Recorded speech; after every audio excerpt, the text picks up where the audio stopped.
கர்த்தருடைய பரிசுத்த நாமத்திற்கு ஸ்தோத்திரம் உண்டாவதாக. இதை கேட்டுக்கொண்டிருக்கிற அருமையான மைமை டிவி நேயர்களுக்கு என் அன்பின் வாழ்த்துதலை நான் சொல்லுகிறேன். விசேஷமாக இந்த நாளில் நாம் தியானிக்க போகிற வேத வசனம் ரோமர் எழுதின நிருபம் 5ஆம் அதிகாரம் அதன் 17ஆம் வசனத்தை நம்ம வாசிக்கலாம். அன்றியும் ஒரே மனுஷனுடைய கீழ்ப்படியாமையினாலே அநேகர் பாவிகளாகப்பட்டது போல ஒருவருடைய கீழ்ப்படிதினாலே அநேகர் நீதிமான்களாக்கப்படுகிறார்கள் என்று வேதம் சொல்கிறது. 2 பேரை குறித்து இங்கே சொல்லப்பட்டிருக்கிறது. ஒரு மனுஷனுடைய கீழ்ப்படியாமை, ஒருவருடைய கீழ்ப்படிதல். இந்த 2க்கும் உள்ள வித்தியாசத்தை தான் நம்ம இன்னைக்கு பார்க்க போகிறோம். யாருடைய கீழ்ப்படியாமை? கர்த்தர் உண்டாக்கின முதல் மனிதனாகிய ஆதாமுடைய கீழ்ப்படியாமையை நம்ம பார்க்கிறோம். ஆதாம் பாவம் செய்து மீறுதலுக்கு உட்பட்டதுனால்தான் மனுக்குலம் முழுவதும் இன்றைக்கு வரைக்கும் பாவத்தில் உழந்து கொண்டிருக்கிறது. நமக்கு எல்லாருக்கும் தெரியும், கர்த்தர் மனுஷனை முதலாவது சிருஷ்டிக்கும் போது மண்ணிலிருந்து உருவாக்கினது மட்டுமல்ல, அவனுக்கு தன்னுடைய ஜீவ சுவாசத்தை, தன்னுடைய சுவாசத்தை மனுஷனுக்குள்ள கொடுத்து அவனுக்கு ஆதாம் என்கிற பெயரை இட்டார். ஜீவனுள்ள எல்லாருக்கும் அவன் தான் தகப்பன் என்று வேதம் சொல்கிறது. அதுக்கு மட்டுமல்ல, அதில் ஒரு பெரிய காரியம், மனுஷனை படைக்கும்போது அவனை தேவ சாயலாக படைத்தார். ஆண்டவர் என்ன சாயலாகவோ, அவருடைய குணங்கள் எப்படி இருக்கிறதோ அதே சாயலாக தான் கர்த்தர் மனுஷனை படைத்தார் என்று வேதம் சொல்கிறது. அவனுக்கு உண்டான எல்லாவற்றையும் கர்த்தர் என்ன செஞ்சாரு? அந்த ஏதேனோட அருமையான ஒரு தோட்டத்தை உண்டாக்கி அவனுக்கு மனுஷனுக்கு தேவையான அத்தனை காரியங்களையும் கர்த்தர் அவனுக்கு அதில் செய்து கொடுத்தார் என்று பார்க்கிறோம். ஆனால் ஒரே ஒரு காரியத்தை தான் அங்கே சொல்லி இருந்தார். அவனுக்கு ஒரு துணையும் கொடுத்தாரு. அவனுடைய விலா எலும்பிலிருந்து எடுத்து அதை ஒரு மனுஷியாக அவனுக்கு ஏற்படுத்தி கொடுத்து, மனுஷன் தனிமையாக இருக்கிறது நல்லது அல்ல என்று சொல்லி ஏற்ற துணையை கர்த்தர் கொடுத்தது. ஒரு ஏற்ற துணையை நான் அவனுக்கு கொடுப்பேன் என்று சொல்லி அவளுக்கு ஏவாள் என்று பெயரிட்டு அந்த மனுஷன் ஆதாமுக்கு கொடுத்தார். ஆதாம் அவளுக்கு ஏவாள் என்று பெயரிட்டான். ஏவாள் என்பதற்கு ஜீவனுள்ளவருக்கு அவள் தாயானவள். அப்போ நம்முடைய ஆதி தகப்பன் யாரு? ஆதாமும் ஏவாளும். அதிலிருந்து தான் அந்த முழு உலகத்தில் உள்ள மக்கள் இதுவரைக்கும் இருக்கிறவர்கள் எல்லாருக்கும் முதல் மூத்தவர்கள் ஆதாமும் ஏவாளும் தான். இவ்வளவு அருமையாய் அவர்களை படைத்தவர்களுக்கு தேவையானது எல்லாம் ஆண்டவர் அவர்களை படைப்பதற்கு முன்பாகவே அவர் மனுஷன் வாழ்வதற்கு என்னென்ன தேவையோ எல்லாவற்றையும், சூரியன், சந்திரன், நட்சத்திரங்கள், மிருகங்கள், காட்டு மிருகங்கள், நாட்டு மிருகங்கள், ஊரும் பிராணிகள், சகலவித தாவரங்கள், மச்சங்கள், கடலில் சஞ்சரிக்கிறவர்கள் எல்லாவற்றையும் படைத்து விட்டு தான், மனுஷனுக்கு தேவையான அத்தனை காரியத்தையும் படைத்து விட்டு தான் கர்த்தர் என்ன செய்தாராம்? ஆதாமையும் ஏவாளையும் உருவாக்கினார். இவ்வளவு காரியங்களை அவனுக்கு செய்து கொடுத்து விட்டு ஒரே ஒரு காரியத்தை மட்டும் சொன்னார். தோட்டத்தில் 2 விருட்சங்கள் இருக்கு. ஒன்று ஜீவ விருட்சம், இன்னொன்று நன்மை தீமை என்னதென்று அறியத்தக்க ஒரு விருட்சம். நீங்கள் தோட்டத்தில் உள்ள எல்லா விருட்சத்தின் கனியை நீங்கள் புசிக்கலாம். அந்த தோட்டத்தின் நடுவில் இருக்கிற நன்மை தீமை அறியத்தக்க அந்த விருட்சத்தின் கனியை மட்டும் நீங்கள் புசிக்கக்கூடாதுன்னு ஒரே ஒரு கட்டளையே தான் மனுஷனுக்கு அவர் கொடுத்தார். ஆனால் பொல்லாத பிசாசானவன், சாத்தான் என்று சொல்லப்படுகிற மனுஷனை வஞ்சிக்கிறவன், தள்ளப்பட்ட தேவதூதன், தேவ சமூகத்தில் பிரதான தூதனாய் இருந்த அந்த லூசிஃபர், அவன் வாழ்க்கையில பெருமை கொண்டப்பட்டதுனால நானும் தேவகுமாரனுக்கு ஒப்பாவேன், நானுடைய அவருடைய ஸ்தானத்திற்கு மேலாக இருப்பேன் என்று சொல்லி தன் இருதயத்தில் அவன் எண்ணம் கொண்டபடியினாலே தேவனாகிய கர்த்தர் அவனை அந்த பரம வாசஸ்தலத்திலிருந்து கீழே தள்ளினார். கீழே தள்ளப்பட்ட அந்த மனுஷன், அந்த பிரதான தூதனாகி அந்த லூசிஃபர் தான் சாத்தான் என்று சொல்லப்படுகிற, அந்த வலு சர்ப்பம் என்று சொல்லப்படுகிற அந்த சாத்தானாய் மாறினான் என்று வேதம் நமக்கு சொல்கிறது அல்லவா? மனுஷனுக்கு கர்த்தர் இவ்வளவு மகிமையும் மேன்மையும், தான் அந்த ஸ்தானத்திலிருந்து தள்ளப்பட்டுட்டோம். ஆனா இந்த தேவனாகிய கர்த்தர் மனுஷனுக்கு இந்த ஸ்தானத்தை கொடுத்து விட்டாரே என்று சொல்லி அவன் எப்படியாவது மனுக்குலத்தை அழித்து தன் பக்கத்துல மனுஷர்களை இழுத்து விட வேண்டும் என்று சொல்லி, இவர்களை எப்படியாவது தேவனுடைய நேசத்திலிருந்து, பாசத்திலிருந்து இவர்களை பிரித்து விட வேண்டும் என்று சொல்லி தந்திரமாய் ஒரு முடிவெடுத்தான் அல்லவா? ஏவாள் தனிமையா இருக்கும்போது போய் அவளை சந்தித்து எல்லா பழங்களையும் நீங்க சாப்பிடான்னு கர்த்தர் சொல்லி இருக்கிறாரோ என்று ஒரு கேள்விக்குறியை, சந்தேகக்குறியை ஏவாளின் உள்ளத்துல எழுப்பும் போது அவள் உடனே தன் கணவனிடத்துல சொல்லல. ஏவாள் அநேக பெண்கள் இன்றைக்கும் அநேக காரியங்களை கணவரிடத்துல மறைக்கிறபடினாலே அநேகர் அவர்களை ஏமாற்றி விடுகிறார்கள். அன்றைக்கு மட்டும் ஏவாள் அதை ஆதாம் இடத்துல சொல்லி இருப்பார் என்று சொன்னார். ஆதாம் அவளுக்கு பக்க பலமா இருந்து ஆண்டவர் சொல்லி இருக்கிற அதை சாப்பிடக்கூடாது என்று சொல்லி 2 பேரும் ஒருமனப்பட்டு அதை தடுத்து இருப்பார்கள். ஆனால் ஏவாள் தன்னிச்சையாக செயல்பட்டாள். அவள் என்ன சொன்னான்? அத சாத்தான், சர்ப்பத்தின் உருவில் அந்த சாத்தான் சொன்ன அந்த வார்த்தையில் அவள் மயங்கி போனாள். ஏன்னா அவன் அந்த அளவுக்கு அவளை அந்த பழத்தை குறித்து விருப்பம் கொள்ளுமாறு அவன் பேசினான். என்ன சொல்றான்?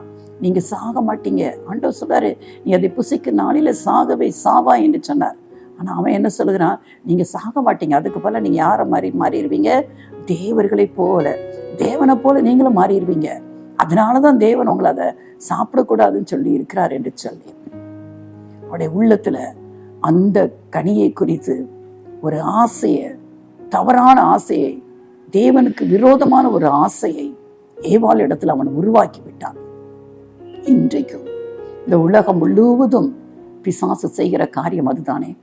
மனுஷர்கள் தேவனிடத்துல வந்துவிடக்கூடாது, பரம ராஜ்யத்தை அவங்க சுதந்திரித்துக் கொள்ள கூடாது என்று சொல்லி எந்த விதத்திலையாவது அவர்களை பாவத்துல தள்ளிவிட வேண்டும் என்று சொல்லி அநேக காரியங்களை உள்ளத்துல விதைத்து கொண்டிருக்கிறான். தேவனுக்கு பிரியமில்லாத காரியங்களை செய்யும்படியாய் சிந்தனையும் மனதையும் தூண்டி விட்டு கொண்டிருக்கிறான். ஜனங்களுக்கு தெரியும். இன்னைக்கு பாருங்க, குடிப்பழக்கம் உள்ளவங்களுக்கு நன்றாகவே தெரியும் இது தங்களுடைய உடலை கெடுக்கும் என்று சொல்லி. ஏன்னா அநேக தவறான காரியங்களை ஈடுபடுவர்களுக்கு தெரியும் இது தங்கள் சரீரத்தை மட்டுமல்ல தங்களுடைய குடும்ப வாழ்க்கையை சின்ன பின்னமாக்கி விடும் என்பது தெரியும். இன்னைக்கு படிக்கிற பிள்ளைகளை பாருங்க, அநேக பிள்ளைகள் மொபைல் போன்ல இந்த ஃப்ரீ ஃபயர் என்று சொல்லப்படுகிற இப்படிப்பட்ட ஆப்பெல்லாம் இன்ஸ்டால் பண்ணி தங்களுடைய பெற்றோருக்கு தெரியாமல் பணங்களை எடுத்து அதில் விளையாடி நன்றாக தங்கள் படித்து கொண்டிருந்த படிப்பை விட்டு விலகி போய் பைத்தியம் பிடித்த பிள்ளைகள் மாதிரி மாறிப்போனவர்கள் ஏராளம் உண்டு. அநேக பிள்ளைகள் இதனால தற்கொலை செய்து கொண்டது உண்டு. நயவஞ்சகமா ஏமாற்றுவான், ஆசை காட்டி ஏமாற்றுகிறவன் தான் பிசாசானவன். இதை கேட்டுக்கொண்டிருக்கிற அருமையான பிள்ளைகளை, யாராவது இப்படிப்பட்ட தவறான பழக்க வழக்கங்கள்ல பெரியவர்களாக இருக்கலாம், நடுத்தர வர்க்கத்தினராக இருக்கலாம், சின்ன பிள்ளைகளாக இருக்கலாம், யாராவது இப்படிப்பட்ட தவறான காரியங்களை நீங்கள் இன்றைக்கு உங்களுடைய மனதை செலுத்தி இருப்பீர்கள் என்று சொன்னால் கர்த்தர் உங்களோடு தான் பேசிக் கொண்டிருக்கிறார். அன்றைக்கு ஏவாளை வஞ்சித்த அந்த சாத்தான், ஏவாள் தான் வஞ்சிக்கப்பட்டது மட்டுமல்ல, அந்த பழத்தை பார்க்கிறான், புசிப்புக்கு ஆசை இன்பமா இருக்குன்னு அவளுக்குள்ள ஒரு எண்ணத்தை அவன் விதைத்ததுனால அதை பறித்து சாப்பிட்டான். சாப்பிட்டுட்டு சும்மா இருக்கல, போய் ஆதாமிட்ட வேற கொடுக்கிறான். அவனும் அதை சாப்பிட்டான் என்று வேதம் சொல்கிறது. அவனுக்கும் அந்த எண்ணம் வரவில்லை. அவனும் ஆண்டவர்கள் சாப்பிடக்கூடாதேன்னு சொல்லி இருக்கிறாரே என்று சொல்லி அவனுக்கு அந்த எண்ணம் வரல. அவன் என்ன, ஒருவேளை ஏவாள் போய் சொல்லி இருப்பான், நம்ம தேவர்களை போல ஆகி விடுவோமா, அதை தேவன் அறிவாராம், அதனால்தான் அவர் நம்மளை சாப்பிடக்கூடாதுன்னு சொல்லி இருக்கிறாரு, அதனால நம்ம சாப்பிட்டோம் அப்படின்னு சொல்லி 2 பேருக்குள்ள ஒரு ஆசை, தேவர்களை போல நாம் ஆக வேண்டும் என்று சொல்லி ஆண்டவருடைய வார்த்தைக்கு செவி சாய்ப்பதை காட்டிலும் தன் மனைவியுடைய வார்த்தைக்கு அவன் செவி சாய்த்தபடினாலே அவனும் அதை புசித்தான் என்று வேதம் சொல்கிறது. இன்றைக்கு அநேக நேரம் ஒருவேளை ஒரு கணவர் நல்ல தெய்வ பக்தி நிறைந்தவராக இருப்பான், ஆனால் சில மனைவிகள் பொல்லாத ஆலோசனை சொல்லுகிறவர்களாக இருப்பார்கள். ஒருவேளை அவர் அரசாங்கத்தில் வேலை பார்த்து கொண்டு இருப்பார், கேட்பா சொல்லி கொடுப்பாங்க. நிறைய மனைவியினால அநேகர் லஞ்சம் வாங்குகிறவர்களால் மாறி போகிறார்கள். பாருங்க, அவங்கெல்லாம் வாங்கி எப்படிலாம் இருக்கிறாங்க. நீங்க நல்லா உண்மையா இருந்து என்னத்தை கொண்ட நம்ம வீட்டில் ஒன்று உண்டா, சொந்தமா வீடு இல்லை, நகை இல்லை, கார் இல்லை, பங்களா இல்லை, ஆனால் உங்க கூட தானே அவர் வேலை செய்கிறாரு, அவர் எல்லாம் வாங்குகிறார், அவர் எவ்வளவு செழித்திருக்கிறார் என்று சொல்லி மனைவியை நச்சரித்ததுனாலே அநேக கணவன்மார் என்ன செஞ்சுறாங்க, லஞ்சமாக கை நீட்டி விடுகிறார்கள். அது தங்க குடும்பத்திற்கு எவ்வளவு பெரிய சாபத்தை கொண்டு வரும் என்பதை அறியாமல் போய் விடுகிறார்கள். அநேக ஆண்கள் தவறுவதற்கு பெண்கள் காரணமாக இருக்கிறார்கள். வேதத்துல கூட ஒரு ஆகாப் என்கிற ஒரு ராஜாவை குறித்து நம்ம பார்த்திருக்கிறோம். அவனுடைய மனைவி ஏசபேல் பொல்லாத மனுஷி. விக்கிரக பாகாலில் வழக்கம் செய்கிற அந்த ஏசபேல் தன்னுடைய கணவன் வாஞ்சித்த ஒரு திராட்சை தோட்டம் பக்கத்துல இருக்கிற நாபால்ங்கிற ஒரு மனுஷன், அவனு ஏழை மனுஷன், அவன்கிட்ட இருக்கிறதே அந்த திராட்சை தோட்டம் தான்.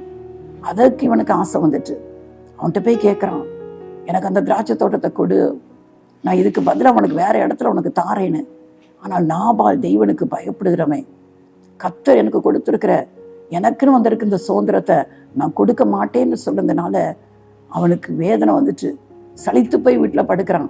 மனைவி வந்து கேட்குறான், ஏன் இப்படி படுத்து கிடக்கிறீர்னு.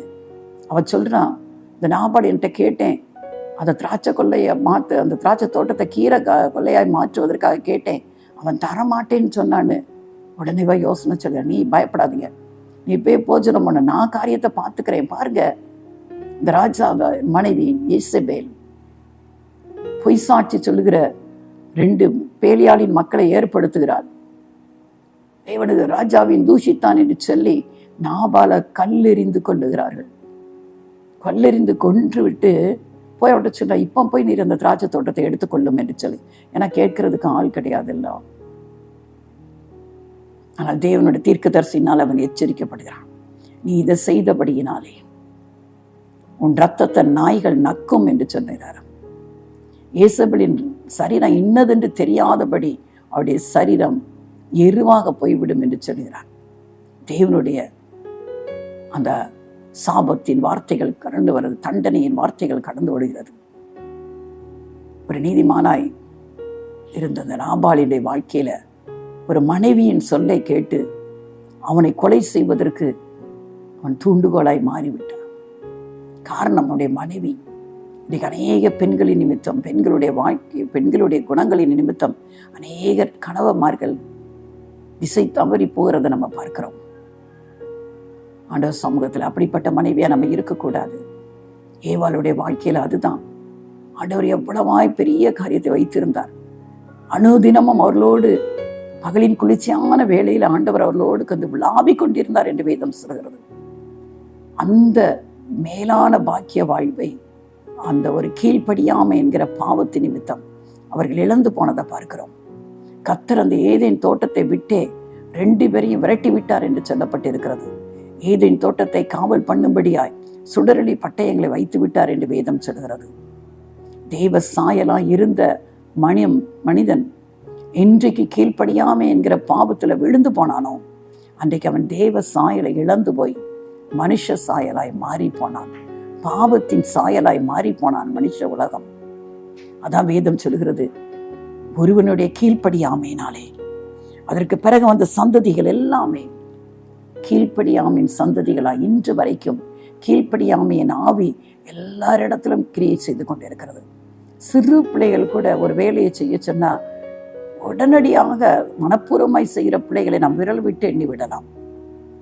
சின்னதுல இருந்தே மாட்டேன் என்று சொல்கிற இப்படிப்பட்ட காரியத்தை தான் நம்ம பார்த்து கொண்டு இருக்கிறோம். கீழ்ப்படியாமையின் ஆவி எல்லா இடத்திலும், அது இந்த கடைசி நாட்களில அதிகமாய் கிரியை செய்கிறத நம்ம பார்த்து கொண்டு இருக்கிறோம். அருமையான தேவ பிள்ளைகளே, ஒருவனுடைய கீழ்ப்படியாமையினாலே தான் இந்த உலகத்துல பாவம் பிரவேசித்தது. ஒரு மனைவியின் சொல்லை கேட்டு தன்னை பாவத்திற்கு விற்று போட்டான். ஆகாப் ராஜா யேசபேலனுக்கு தன் மனைவியின் சொல்லை கேட்டு பாவத்துக்கு விற்று போட்டான். எலியா தீர்க்கதரிசி சொன்ன அந்த வார்த்தைகள் அப்படியே வந்து பலித்தது. ஆகாபுடைய இரத்தத்தை நாய்கள் நக்கினது. யேசபேலுடைய சரீரம் மேல இருந்து கீழே தள்ளி போடப்பட்டது. அவன் மண்டவோடு காலு கை எல்லாம் தலை தெரித்து ஒவ்வொரு இடத்துல விழுந்தது. நாய்கள் எல்லாம் வந்து அதை பட்சித்து போட்டது. அது யேசபேலின் சரீரனை யாரும் சொல்ல முடியாதபடி ஒரு எருவை போல காணப்பட்டது என்று வேதம் சொல்கிறது. இன்றைக்கு நம்முடைய வாழ்க்கையில ஒருவேளை கணவருக்கு தவறான ஆலோசனை சொல்கிறவர்களா இருக்கிறோமா? இல்லாவிட்டால் ஒரு நல்ல பக்தியுள்ள மனைவிக்கு தவறான ஆலோசனைகளை சொல்லி கெடுக்கிற ஒரு கணவராய் நாம் காணப்படுகிறோமா? இல்லை பெற்றோர்கள் பிள்ளைகளை நல்வழிப்படுத்துவதற்கு பதிலாக அவர்களுடைய பொல்லாத குணங்களுக்கு இணங்கும்படியாய் பிள்ளைகளை வளர்க்கிற பெற்றோராய் காணப்படுகிறோமா? ஒரு விஷயம் சிந்தித்து பார்ப்போம். இந்த நாளில இந்த கீழ்ப்படியாமை என்கிற ஒரு பாவத்தின் நிமித்தம் உலகம் முழுவதும் எனக்கு அதற்கு பிறகு எல்லாவித பாவங்களும் இன்னைக்கு மனு குலத்துல அது உலா வந்து கொண்டிருக்கிறத பார்க்கிறோம். கொலை வெறிகளை பார்த்து கொண்டு இருக்கிறோம். கற்பழிப்புகள், இதுவரைக்கும் கேள்விப்படாத பாவங்கள் எல்லாம் இன்றைக்கு நம்ம உலகத்துல பார்த்து கொண்டிருக்கிறோம் அல்லவா? ஆண்டவர் சமூகத்தில் மனம் திரும்புவோமா? மனம் திரும்புவோமா? எவ்வளவு பொல்லாத உலகத்தில் நம்ம வாழ்ந்து கொண்டு இருக்கிறோம். வாலிப பிள்ளைகள் கண்களின் இச்சையின்படி நடக்கிறபடியினால எத்தனை பேர் பாவத்தில் விழுந்து போகிறார்கள். வெளியே வர முடியாதபடி தவித்து கொண்டு இருக்கிறார்கள் அல்லவா? இப்படிப்பட்ட எல்லா பாவத்திற்கும் முதல்ல ஆரம்பம் எங்கே ஆரம்பித்தது? ஒரு மனுஷனுடைய கீழ்ப்படியாமையினாலே. ஆனா அதே வசனம் சொல்கிறது, ஒருவருடைய கீழ்ப்படிதினாலே அநேகர் நீதிமான்களாக்கப்படுகிறார்கள். இயேசு கிறிஸ்து என்கிற ஒருவருடைய கீழ்ப்படிதினாலே. வேதம் சொல்கிறது, பிலிப்பியர் 2ஆம் அதிகாரத்தில் பார்க்கிறோம், அவர் தேவனுக்கு சமமாய் இருப்பத கொள்ளையாடின பொருளை எண்ணாமல் தம்மை தாமே வெறுத்து அடிமையின் ரூபம் எடுத்து மனுஷ சாயலானார். பாவத்திலும் சாபத்திலும் வாழ்ந்து கொண்டிருந்த மனுக்குலத்தை மீட்கும்படியாய், ஒருவேளை பழைய ஏற்பாட்டு காலத்துல பாவ நிவர்த்திக்கென்று அநேக பலிகள் செலுத்தப்பட்டது. ஆனா ஒரு பாவம் செய்வது பலி செலுத்தப்படும், அந்த பாவத்துக்கு மன்னிப்பு கிடைக்கிற, திரும்ப பாவம் செய்வது திரும்ப பலி. ஆனா எல்லாவற்றுக்கும், எல்லா பாவத்துக்கும் ஒரே பலியாக இயேசு கிறிஸ்து இந்த உலகத்துல அடிமையின் ரூபம் எடுத்து மனுஷனா இந்த உலகத்துல வந்து பிறந்து 33 வருடங்கள் எந்தவித பாவமும் செய்யாத பரிசுத்தமாய், பரிசுத்தராய், பரிசுத்த தேவன் பரிசுத்தராய் தன்னை சிலுவையில தன் ஜீவனை கொடுத்தார். பிதாவின் சித்தத்தை செய்யும்படியாய் மரண பரியந்தம் கீழ்ப்படிந்தவர் ஆனார் என்று வேதம் சொல்கிறது. என்னையும் உங்களையும் மீட்டெடுக்கும்படியாய், பாவத்திலிருந்து எப்படி மீள என்று தெரியாமல் தவித்துக் கொண்டிருக்கிறீர்களோ, ஐயோ இந்த பாவம் செய்து கொண்டிருக்கிறேனே, இதிலிருந்து என்னால் வெளிவர முடியவில்லையே என்று சொல்லி அங்கலாய்த்து கொண்டிருக்கிறீர்களோ, குடி உடனும் தான் நினைக்கிறேன், பிள்ளைகள் படுகிற கஷ்டங்கள், வீட்டில் உள்ள அத்தனை பொருட்களையும் விற்றுவிட்டேன், வாங்குற சம்பளம் எல்லாம் மதுபான கடைக்கு தான் போய்கொண்டு இருக்கிறது, விட வேண்டும் என்று நினைக்கிறேன், ஆனால் விடவில்லை. தவறான உறவுகள் வேண்டாம் என்று தான் நினைக்கிறேன், ஆனா என்னால முடியல.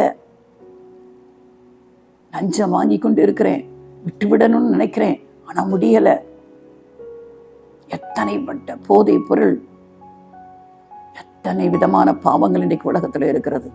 விட முடியாமல் தவித்துக் கொண்டு இருக்கிறீர்களோ, உங்களுக்காக எனக்காக பரலோகத்தின் மேன்மையை துறந்து பிதாவுக்கு சமமாய் இருப்பத கொள்ளையாடின ஏதோ பெரிய சாக்கியம் என்று எண்ணாமல் இந்த மனுக்குலத்தை மீட்கும்படியாய் தன் பரிசுத்த இரத்தத்தை இந்த உலகத்துல சிந்த வேண்டும் என்று சொல்லி ராஜாதி ராஜா தன்னுடைய இருப்பிடத்தை விட்டு இந்த உலகத்துல இறங்கி வந்தார் அல்லவா? ஒரு கன்னியின் வயிற்றுல மனுஷனாய் பிறந்து சிலுவையிலேயே தன் ஜீவனை கொடுத்து, சிலுவையிலே வடிந்த இரத்தத்தினாலே எனக்கும் உங்களுக்கும் பாவ மன்னிப்பை பெற்றுக் கொடுத்தார் அல்லவா? யாருடைய பாவங்கள் எல்லாம் இயேசு கிறிஸ்துவின் இரத்தத்தினால கழுவப்படுகிறதோ அவர்கள் எல்லாரும் நீதிமானாக்கப்படுகிறார் என்று வேதம் சொல்கிறது அல்லவா? ஒருவேளை பாவத்திலிருந்து எப்படி விடுதலை பெறணும் என்று தெரியாமல், இயேசு கிறிஸ்துவின் காரியத்தை குறித்து தெரியாமல் இதை ஒருவேளை நீங்க கேட்டுக்கொண்டிருப்பீர்கள் என்று சொன்னார், உங்களுக்காக மரித்த ஒரு ஆண்டவர் உண்டு. உங்களிடத்துல ரத்தத்தை கேட்கிற ஆண்டவர் அல்ல. எனக்கு கோழி பலி செலுத்து, ஆடு பலி செலுத்து, மாடு பலி செலுத்து, எனக்கு நீ ரத்தம் கொடுன்னு கேட்கிற ஆண்டவர் அல்ல. தன்னுடைய ரத்தத்தையே நமக்காக கொடுத்தார் அல்லவா? அந்த இயேசுவண்டை நீங்க வருவீர்கள் என்று சொன்னால் நீங்க செய்ய வேண்டிய ஒரே ஒரு காரியம், உங்க உள்ளத்துல அந்த பாவ உணர்வு வரும்போது அதை உணர்ந்தவர்களாய், இயேசுவே நீங்க என் பாவத்திற்காக சிலுவையில ரத்தத்தை சிந்தி என்னை பாவத்திலிருந்தும் சாபத்திலிருந்தும் வியாதியிலிருந்தும் மீட்டு கொள்ளும்படியாய் உங்க பரிசுத்த ரத்தம் சிந்தப்பட்டு இருக்கிறது அல்லவா? அதை நான் நம்புறேன்னு சொல்லுங்க. நீங்க தேவனுடைய குமாரன் என்று நம்புகிறேன்னு சொல்லுங்க. உங்க ரத்தத்தினால என்னுடைய பாவம் மன்னிக்கப்படுகிறது என்று நம்புங்க. நீங்க மரிச்சீங்க, ஆனாலும் 3ஆம் நாள் உயிரோடு எழும்பி இன்றைக்கும் பரலோகத்துல இருக்கிறீர்கள் என்று நான் நம்புகிறேன் என்று சொன்னேன். உண்மையாய் நீங்க ஆண்டவர் சமூகத்துல அவருடைய இரத்தத்தினாலே கழுவப்பட ஒப்பு கொடுப்பீர்கள் என்று சொன்னார், இந்த வினாடியே கர்த்தர் உங்களை ஒரு புது மனுஷனாய் மாற்றுவதற்கு அவர் உண்மையுள்ளவராயிருக்கிறார். எப்படி இதுவரைக்கும் இந்த பாவத்தை விட முடியலையே நினைச்சிட்டு இருந்த உங்க வாழ்க்கையில கர்த்தர் ஒரு நொடி பொழுதுல அந்த எண்ணங்களை எல்லாம் உங்களை விட்டு அகற்றி ஒரு பரிசுத்தராய், ஒரு நீதிமானாய் வாழும்படியாய் உதவி செய்வார். அவர் கேட்பதெல்லாம் ஒரே ஒரு காரியம், உங்கள் வாழ்க்கையை அவருக்கு ஒப்பு கொடுங்க. நீங்கள் எப்படிப்பட்டவர்கள் என்பதை உணர்ந்து கொள்ளுங்க. நான் மற்றவங்களை போல இல்லை, இவங்க அப்படி இருக்காங்க, அவங்க எப்படி இருக்கிறாங்க, நான் அவங்கள காட்டலாம் யோக்கியமாக இருக்கிறேன், அப்படிலாம் பேசவே கூடாது. இல்லை இல்லை, நம்ம பார்க்க வேண்டிய ஒரே ஒரு இடம் பரிசுத்த தேவனாகிய இயேசு கிறிஸ்துவை. அந்த பரிசுத்த தெய்வத்தை நம்ம நோக்கி பார்த்தாதான் நாம் எப்படிப்பட்ட பொல்லாதவர்கள் என்பதை நம்ம உணர்ந்து கொள்ள முடியும். மற்ற மனுஷர்களை பார்க்கும்போது நமக்கு அப்படிதான் தெரியும், ஆமாம் அவங்கெல்லாம் என்னெல்லாம் செய்கிறாங்க, அவங்கள காட்டில நான் நல்லவன் தான் நமக்கு நினைக்க தோணும். அதான் இல்லை, ஒரு பரிசுத்த தெய்வத்தை நம்ம நோக்கி பார்க்கும்போது அவர் நம்மை உணர்த்துவார். நம்ம எப்படிப்பட்ட வாழ்க்கை வாழ்ந்து கொண்டு இருக்கிறோம் என்பதை கர்த்தர் நமக்கு காண்பிப்பார். அவருக்கு விருப்பமில்லாத காரியங்கள் நம்முடைய வாழ்க்கையில் இருக்கும் என்று சொன்னால் ஒரே ஒரு பெரிய காரியம்லாம் செய்ய வேண்டாம். எங்கேயும் நம்மளை வருத்தி நம்ம எங்கேயும் போக வேண்டாம், விரதம் இருக்க வேண்டாம், கால்நடையாக போக வேண்டாம். ஒரே ஒரு இருக்கிற இடத்துல நாம் அவரை தேடி போக வேண்டியதில்லை. நாம் இருக்கிற இடத்துல, எந்த இடத்துல நம்ம இருக்கிறோமோ அந்த இடத்துல நம்மை தேடி வருகிற ஆண்டவர் தான் அன்பின் தெய்வமாகிய இயேசு கிறிஸ்து. அவர் தேடி வருகிறது மட்டுமல்ல, மனப்பூர்வமாய் நாம் செய்கிற தப்பிதங்களை நாம் உணர்ந்து, இயேசுவே நம்முடைய கல்வாரின் இரத்தத்தினாலே என்னை மன்னிச்சிருங்க, என்னை ஒரு புது மனுஷியாய் மாற்றி விடுங்கள் என்று சொல்லி அவர் சமூகத்தில் நீங்க உண்மையாய் உங்களை தாழ்த்தி கேட்பீர்கள் என்று சொன்னார். அந்த வினாடியே ஒரு சந்தோஷமும் சமாதானமும் உங்கள் உள்ளத்தை நிரப்புவதை நீங்க அறிந்து கொள்வீங்க. ஏனென்று சொன்னால் அவருடைய கீழ்ப்படிதல், அவர் தேவனுக்கு சமமாய் இருப்பதை ஒரு பெரிய பொருட்டாய் நம்பி என்னையும் உங்களையும் இந்த பாவத்திலிருந்து விடுவிக்கும்படியாய் இந்த உலகத்திற்கு அடிமையாய் ஏழை கோலத்துல இந்த உலகத்துல வந்து பிறந்தார் அல்லவா. அவரை நம்பி வந்த ஒருவரும் வெட்கப்பட்டு போனதில்லை. அவருடைய இரத்தத்தினால கழுவப்படும் போது கர்த்தர் நம்முடைய வாழ்க்கையை நீதிமானின் வாழ்க்கையாய் மாற்றி விடுகிறார். இதுவரைக்கும் ஒருவேளை அந்த காரியத்தை நீங்க பெற்றுக்கொள்ளாமல் இருப்பீர்கள் என்று சொன்னால், நீதிமான் என்கிற அந்த அந்தஸ்து உங்க வாழ்க்கையில காணப்படாமல் இருக்கும் என்று சொன்னால், இன்றைக்கு உங்க வாழ்க்கையை ஒப்பு கொடுப்பீர்களா? ஒரு மனுஷனாகிய ஆதாமின் கீழ்ப்படியாமையினாலே பாவம் வந்தது. பாவம் முழு மனுக்குலத்தையும் இன்று வரைக்கும் அதை ஆட்டிக்கொண்டு இருக்கிறது. ஆனால் ஒரு பரிசுத்த மனுஷனா இந்த உலகத்துல வந்த அன்பின் ஆண்டவராகிய இயேசு கிறிஸ்துவின் கீழ்ப்படிதினாலே தன்னை சிலுவைக்கு பிதாவின் சித்தத்தை நிறைவேற்றும்படியாய் சிலுவைக்கு தன்னை ஒப்பு கொடுத்து தன் ஜீவனை கொடுத்ததுனாலே இன்னைக்கு நானும் நீங்களும் நீதிமான்களாக்கப்பட்டிருக்கிறோம். இந்த கிருபையை பெற்றுக்கொள்ளாத ஒவ்வொருவரும் இந்த தருணத்தை நம்ம வீணாக்கி விடவே கூடாது. அவரை நோக்கி பார்ப்போம், ஆண்டவர் என்னையும் மாற்றுங்க, என்னையும் நீதிமானாய் மாற்றி விடுங்க என்று சொல்லி நான் ஒரு புது வாழ்வு வாழ விரும்புகிறேன், என்னுடைய பாவ பழக்கத்திலிருந்து விடுதலை அடைய விரும்புகிறேன் என்று சொல்லி அவரை நோக்கி பார்ப்பீர்கள் என்று சொன்னால் கர்த்தர் ஒவ்வொருவருக்கும் அந்த மேலான கிருபையை தள்ளுவதற்கு அவர் உண்மையுள்ளவராய் இருக்கிறார். அவரை நோக்கி ஒரு நிமிஷம் பார்ப்போமா? அன்பின் ஆண்டவரே, உம்மை போல அன்புள்ள தெய்வம் யார் உண்டு ஆண்டவரே?